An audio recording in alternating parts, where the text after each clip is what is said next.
বাংলাদেশে ৫ই আগস্টের বিপ্লবের পর ক্ষমতার সমীকরণে বড় ধরনের পরিবর্তন লক্ষ্য করা যাচ্ছে।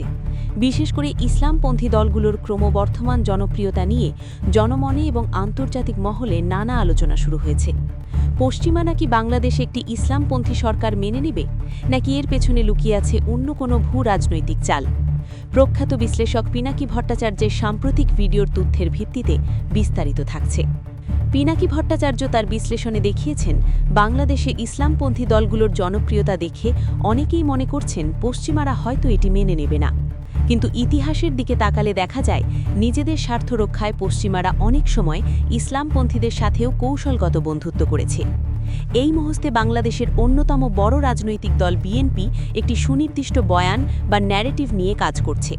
পিনাকি মনে করেন, বিএনপি এটি বোঝানোর চেষ্টা করছে যে তারা একটি ভারসাম্যপূর্ণ এবং উদারপন্থী রাজনৈতিক শক্তি হিসেবে নিজেদের তুলে ধরছে, যাতে আন্তর্জাতিক মহলে তাদের গ্রহণযোগ্যতা বাড়ে।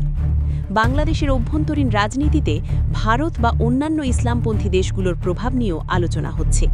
পিনাকি ভট্টাচার্যের মতে, বাংলাদেশের এই পরিবর্তনকে ভারত বা অন্যান্য প্রতিবেশী দেশগুলো কিভাবে দেখছে তার উপর অনেক কিছুই নির্ভর করছে। তিনি স্পষ্ট করেছেন যে আন্তর্জাতিক রাজনীতিতে লিবারেল বা ইসলামিস্ট ট্যাগটির চেয়ে বড় হল জাতীয় স্বার্থ। যদি কোনো সরকার পশ্চিমাদের ভূ রাজনৈতিক স্বার্থ রক্ষা করতে পারে, তবে সেই সরকারের আদর্শ তাদের কাছে গৌণ হয়ে দাঁড়ায়।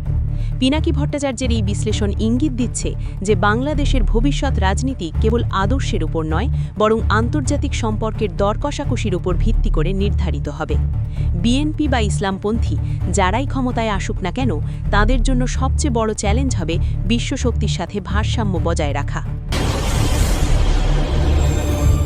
Subscribe to Flash 24 News now.